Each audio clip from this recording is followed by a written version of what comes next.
Mesdames et messieurs, bonsoir. Au sommaire de ce journal. Une vague d'incendies sévit à Abidjan après les quartiers d'Abobobaoulé de Yopougon-Sitépé ce week-end. Un incendie est aussi passé au quartier d'Atoban dans la commune de Cocody. Ce matin, le 3e étage d'un immeuble a pris feu, causant d'énormes dégâts matériels. Le Premier ministre Patrick Achi a présenté sa démission et celle de son gouvernement ce mercredi 13 avril au cours du Conseil des ministres. Nous sommes au 12e jour du mois de Ramadan. Si la majorité des musulmans observent le jeûne, une frange de la population en est privée. Qui sont ces personnes? Pourquoi s'abstiennent-elles? Quels sont les moyens de compensation? Les réponses dans ce journal. La famille Dramera est dans la tristesse totale. Ce matin, aux environs de 10 h, un incendie s'est déclaré dans les 5 appartements du 3e étage de leur immeuble à Atoban. Les sapeurs-pompiers dépêchés sur les lieux ont réussi à circonscrire le feu. Aucune perte en vie humaine, mais d'énormes dégâts matériels constatés. Colette Ilboudou. C'est un drame qui vient de frapper la famille Dramera à Atoban, dans la commune de Cocody. L'incendie s'est déclaré aux alentours de 10h00 ce matin dans cet immeuble R+3. Les flammes ont ravagé 3 appartements du 3e étage. De nombreux biens matériels sont partis en fumée. On m'a appelé vers 10 h pour dire qu'il y a un feu qui est venu ici. En même temps, j'ai pris ma voiture et je suis venu. Où c'est parti là? On ne prépare pas là-bas, on ne fait rien là-bas. Nous étions là, derrière à la cuisine, en train de faire la cuisine pour le ramadan. Et puis subitement, les enfants sont venus pour nous dire qu'il y a le feu, crier au feu. Nous aussi, nous sommes sortis. Subitement, on a vu fumer en haut, en train de sortir. Nous sommes sortis. Et puis subitement, notre Karamoro, l'imam de la maison, a appelé le pompier. Il y a eu beaucoup de dégâts matériels. La chambre même complètement a été détruite. Au salon, les fauteuils, télévision, tout. Alertée, une équipe des soldats du feu s'est rendue sur les lieux pour circonscrire les flammes. Il s'agissait d'un feu sur l'immeuble à usage d'habitation au R+3. Donc le feu se situait au 3e niveau et nous avons procédé à l'extinction. Nous avons constaté que l'incendie était déjà à son paroxysme, je peux m'inspirer ainsi. Et nous avons établi des lances, comme on le dit dans notre jargon, pour pouvoir l'éteindre. Le feu est circonscrit, il est carrément éteint. Bon, nous allons maintenant procéder au déblai pour pouvoir parfaire maintenant l'extinction et laisser la charge aux parents et à la police pour pouvoir mieux mener les enquêtes. Après 4 heures de bataille, les sapeurs-pompiers militaires ont pu éteindre le feu vers 14 h. L'incendie n'a fait aucun blessé et aucune perte en vie humaine. Pour l'heure, les causes de l'incendie restent inconnues. Les enquêtes sont en cours. La nouvelle est connue depuis la mi-journée. Le Premier ministre Patrick Achi a présenté sa démission et celle de son gouvernement ce mercredi 13 avril au cours du Conseil des ministres. Le chef de l'État les a aussitôt acceptés. Alassane Ouattara a félicité et remercié le Premier ministre et l'ensemble des membres du gouvernement pour le travail accompli, leur engagement au service de l'État et leur contribution à l'amélioration des conditions de vie des concitoyens. Le chef de l'État a aussi annoncé la réduction du nombre des ministres du gouvernement en vue de renforcer l'efficacité de l'action gouvernementale et de réduire les dépenses de l'État tout en les réorientant vers la résilience sociale et sécuritaire. C'est une période de pureté et d'abstinence prescrite à tous les musulmans. Le ramadan a tout de même des restrictions, beaucoup de restrictions. Certaines personnes, par exemple, sont exemptes de jeûne. Quelles sont ces personnes? Quelles en sont les causes et les raisons? Qui est donc habilité à jeûner? Des moyens de compensation existent-ils pour ces personnes? Notre reporter Assita Sogodogo a rencontré un imam. Reportage. À Bobo 4 étages, il est 7 h. Yéon, atteint de diabète depuis 20 ans, prend son petit déjeuner et ses médicaments. Depuis 5 ans, cette maladie l'empêche d'observer le jeûne du mois du Ramadan. Je prends mon insuline le matin, après avoir le contrôle. Je suis obligé de prendre un petit déjeuner pour équilibrer mon sang. Et c'est ce qui fait que je ne jeûne pas. Et pour ne pas jeûner, il faut faire un don à des pauvres personnes qu'on connaît dans le quartier. Ça peut être des veuves, ça peut être des orphelins. et il faut leur donner à manger. On dit que c'est 1 kilo par jour. Mais il faut ajouter de l'argent pour que la personne aille acheter la sauce, la viande pour manger. C'est ce que généralement je fais depuis des années. Comme Yéon, quoique son épouse, elle aussi musulmane, vit les mêmes réalités. Contrairement à son époux, quoique souffre des mal de nerfs. En 2017, j'ai eu un nerf sciatique, hernie discale et puis l'arthrose. Donc, je fais des traitements. Le jeûne, j'ai essayé l'année dernière. Jusqu'au soir, je ne me suis pas sentie bien. Donc, j'ai préféré sursoir à ça et donner à manger aux nécessités. Si certains fidèles n'arrivent pas à jeûner du fait des maladies métaboliques, Fanta, toujours dans la commune d'Abobo, a quant à elle subi une opération chirurgicale. Conséquence, pas de jeûne pour ce mois de Ramadan. À la suite d'une opération due à un mal de ventre, le médecin m'a déconseillé de jeûner. Et pour compenser ces jours de jeûne manqués, Fanta doit s'acquitter de l'aumône obligatoire. Et aujourd'hui, c'est une veuve qui en bénéficie.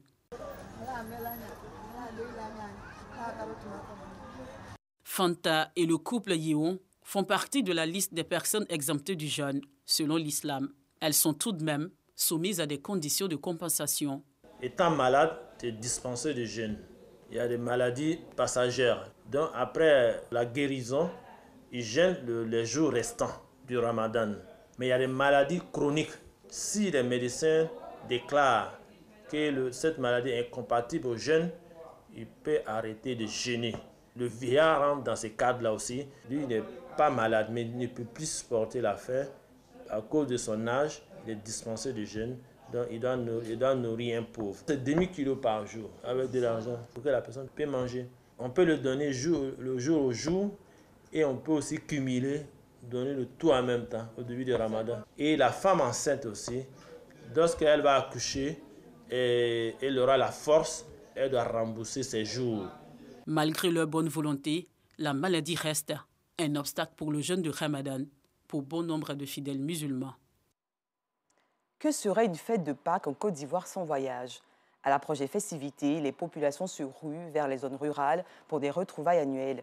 Pour éviter des accidents de la circulation, la Coordination nationale des gares routières de Côte d'Ivoire a tenu une conférence de presse au centre pilote du ministère des Affaires sociales de leur siège.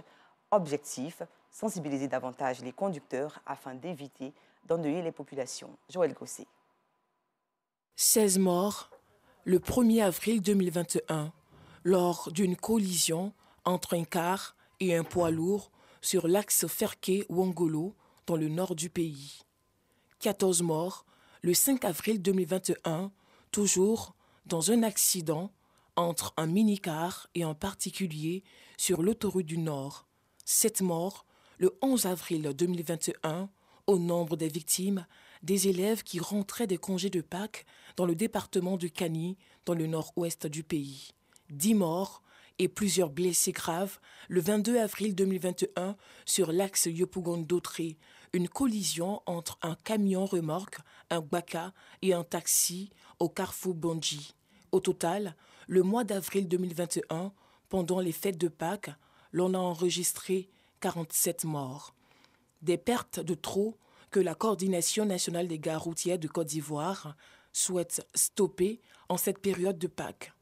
En tant que structure citoyenne et responsable, il paraît incongru pour la CNGRCI de rester les bras croisés à quelques jours seulement de cette fête. L'année passée, le tableau a été sombre. La pilule amère à avaler car tout le mois d'avril 2021 a été émaillé d'accidents. Le président du CNGRCI en appelle à la responsabilité de tous.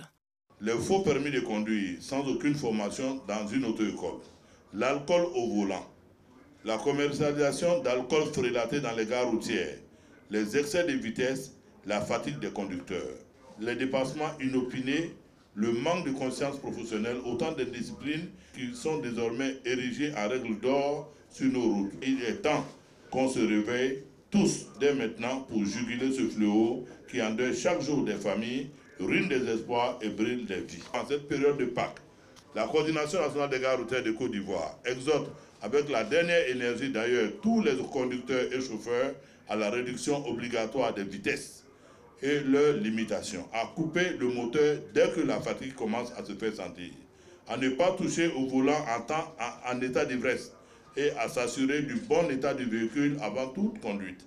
Cette conférence était aussi une occasion pour la coordination de faire des dons à l'occasion du jeûne musulman. Créée en 2003, la Coordination nationale des gares routières de Côte d'Ivoire enregistre en son sein plus de 11 000 adhérents sur le territoire national. Alastair Campbell, l'ex-directeur de la communication de Tony Blair, était en terre ivoirienne. Il a tenu une série de conférences et de formations organisées par l'Institut national des administrateurs de Côte d'Ivoire à l'endroit des top managers d'entreprises à Abidjan et Bassam. Au cœur des échanges, la stratégie de communication et de leadership des entreprises, toujours avec Joël Gossi. Alastair Campbell est un écrivain journaliste. Il a assuré pendant plusieurs années les fonctions de directeur de la stratégie et de la communication de l'ex-premier ministre britannique Tony Blair. Il est à Abidjan à l'invitation de l'Institut national des administrateurs de Côte d'Ivoire, INADCI. Une présence pour animer une série de conférences publiques à l'attention des dirigeants de sociétés dont la première a porté sur le thème « Bâtir une stratégie gagnante dans un monde en pleine mutation ». L'ex-conseiller de Tony Blair a également dispensé une formation sur la thématique portant stratégie, leadership et esprit d'équipe, les clés d'une entreprise performante.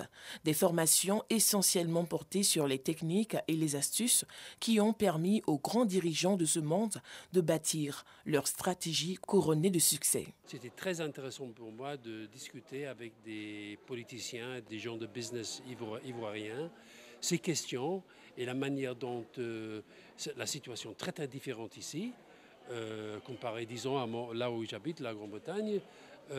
Mais les principes de stratégie sont si importants, je trouve.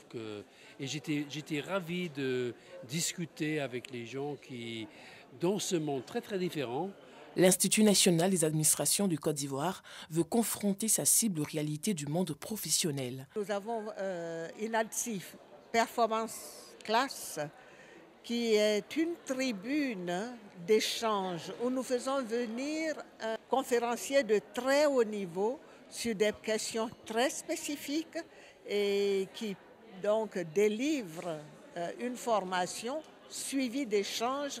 Et c'est ce que nous sommes en train de faire actuellement avec M. Alastair Campbell, qui est un conférencier de très très haut niveau, une très longue expérience, et qui continue de conseiller beaucoup d'autres entreprises et beaucoup d'autres personnalités politiques. L'INADCI est une association née de la volonté d'un groupe de dirigeants de sociétés et d'organisations professionnelles. Il a pour but de mettre en place un mécanisme de partage de bonnes pratiques en matière de gouvernance et de responsabilité sociétale des entreprises. Les journées nationales du pardon et de vérité du peuple guinéen se sont ouvertes le 11 avril dernier. À Abidjan, c'est à l'ambassade de la République de Guinée, dans la commune de Cocody, qu'ils se sont donné rendez-vous. Ces journées visent à obtenir des propositions pour renforcer la paix et la cohésion en Guinée-Conakry. Georgette Sido Fofana. Ils sont venus de plusieurs communes du district d'Abidjan pour prendre part aux assises nationales des journées de vérité et de pardon. Eux, ce sont les Guinéens résidant en Côte d'Ivoire. Cette rencontre, initiée par le gouvernement guinéen à travers le Comité national des assises, vise à interpeller le peuple guinéen dans son ensemble quant à l'importance de l'unité nationale, mais surtout proposer et mener des actions dans le sens de la cohésion et de la réconciliation. L'objectif de ces assises consiste à, si vous voulez, à inviter les Guinéens à un endroit et donc pour ces Guinéens-là puissent s'exprimer sur les cas d'injustice, de violation des droits humains ou alors tous les cas de dysfonctionnement, par exemple, des institutions en Guinée. Donc, les citoyens guinéens réunis en cette assemblée vont s'exprimer ainsi pour nous dire quelles sont les causes de ces dysfonctionnements-là et puis faire des propositions pour que la Guinée, qui a vraiment tant de ressources humaines et naturelles, puisse vraiment décoller en termes de développement. Ouvert ce 10 avril à l'ambassade de Guinée dans la commune de Cocody, ces assises ont été l'occasion pour les ressortissants de faire des doléances. Nous voulons qu'il y ait des mesures pour nous accompagner, c'est-à-dire faire des mesures de réciprocité nos étudiants inscrits ici à partir de l'UMOA et que les étudiants ivoiriens qui sont en Guinée aussi puissent bénéficier de la même chose. Voilà ce qu'on appelle un peu une mesure de réciprocité. Maintenant, au-delà de ça, c'est qu'il y a les soucis de chambre. On souhaiterait que nos compatriotes aussi puissent bénéficier de la même chose. On n'a aucun budget. On n'a aucun avantage de trouver l'argent. Et généralement, nous travaillons avec nos propres fonds pour la communauté guinéenne. Et j'aurai l'opportunité demain sûrement de parler des problèmes que nous avons. Institué en mars dernier, ces assises nationales se veulent un cadre d'échange entre les fils et filles de la Guinée-Conakry. À l'international à présent, au Niger plus précisément, 7 policiers ont trouvé la mort et 16 blessés mardi après-midi lors d'une nouvelle attaque de djihadistes présumés contre le poste frontière de Pételkol entre le Niger et le Burkina Faso. Les assaillants, probablement des combattants du groupe État islamique qui sévit dans la région, se sont emparés de 3 véhicules et 6 autres véhicules, dont 3 appartenant à des particuliers. Le gouvernement nigérien ne s'est pas encore exprimé sur cette attaque. Ce poste et ses alentours ont été déjà plusieurs fois la cible d'attaques sanglantes des djihadistes présumés. En RDC, un conflit de pouvoir et de contrôle de zones minières entre milices communautaires antagonistes dans le Menyama, une province de l'Est de la République démocratique du Congo, a fait au moins 14 morts lors de récents combats, a-t-on appris mercredi de sources locales. Ces combats ont opposé des éléments de 2 groupes armés, l'un condamné par un certain Hercule, l'autre dirigé par un homme se faisant appeler Mitterrand. Le bilan fait état de 14 morts enregistrés des 2 côtés, ainsi que d'un déplacement massif de population vers des localités voisines du lieu des affrontements. Au Burundi, l'eau monte, détruit habitations, écoles, champs et déplace les populations. Les familles sont obligées de vivre un exode. C'est le cas de Léa, autrefois agricultrice, qui vit aujourd'hui dans un camp à quelques kilomètres de Gatumba, au nord-ouest de Burundi. Comme elle, 2300 personnes déplacées y ont trouvé refuge. Assiton Diarra, Ido Georgette Fofana. Depuis 2 ans, Léa vit ici dans ce camp de déplacés avec ses enfants. Suite à la montée des eaux du lac Tanganyika, elle a dû fuir son domicile. Elle a tout perdu. Autrefois agricultrice dans les champs, aujourd'hui, elle fait la broderie pour essayer de gagner un peu d'argent. La vie est misérable ici. L'hébergement et le manque de nourriture m'angoissent. Dormir dans un endroit pareil alors qu'on avait une belle et grande maison. Je ne peux pas dire qu'on ait une bonne vie, quand les enfants passent parfois une journée sans manger, ou ne mangent qu'une fois par jour. Léa est née à Gatumba. Elle a toujours vécu au bord du lac Tanganyika. Pour elle, cette situation était inenvisageable. Chaque année, pendant la saison des pluies, le lac montait, mais jamais proche de son terrain. Sa maison est à seulement quelques kilomètres du camp. Aujourd'hui, il ne reste plus rien. Ma maison se trouvait ici. Il y avait 4 chambres et un salon. Ici, on voit 2 des chambres détruites. Là-bas, c'était une chambre, et là-bas, le salon. Gatumba s'est énormément développé ces dernières années. Située sur une plaine fertile alimentée par la rizière Roussissi, les habitants ont construit des maisons proches du lac, sur une zone pourtant inconstructible. Ici, il y avait des maisons, les maisons des plus démunis. L'ONG Save the Children vient en aide aux familles déplacées, celles qui ont choisi de rester sur place. Leur plus gros défi, les enfants, qui représentent 60% des déplacés. Souvent déscolarisés, ils sont contraints de travailler pour aider leur famille. Certains enfants se mettent à pêcher sans être encadrés. C'est dangereux parce qu'ils risquent de se blesser. Mais si on y ajoute les conditions de vie précaires des familles, les logements insalubres, les enfants sont aussi en proie à la pluie, au froid et à la malnutrition. Les experts se divisent sur les causes qui expliqueraient la montée des eaux, une crue cyclique, une intensification des pluies, le changement climatique, l'érosion ou encore le manque d'assainissement et la pollution. Tous les déchets, je dirais, solides, tous qu'on jette dans ces rivières. Après, les rivières sont fâchées, ils n'ont pas quoi faire. Ils doivent envoyer ça dans le sein du lac Tanganyika. Et si vous y allez vers 15 h, vous allez voir que le lac est en train de vomir pour dire « Mais qu'est-ce que vous voulez que je fasse ?» La saison des pluies va bientôt débuter au Burundi et l'inquiétude règne. Cette année, la situation risque encore de s'empirer pour les habitants de cette région. En Afrique du Sud, cette fois, au moins 253 personnes ont péri dans des inondations jamais connues sur les côtes Est dues à des pluies exceptionnelles. Le président Cyril Ramaphosa, en déplacement dans la ville côtière de Durban, épicentre des inondations, déplore une catastrophe aux proportions énormes. Les précipitations ont atteint depuis le week-end dernier un niveau jamais connu depuis plus de 60 ans. Fin de ce journal, merci de l'avoir suivi. Les programmes se poursuivent sur RTI2.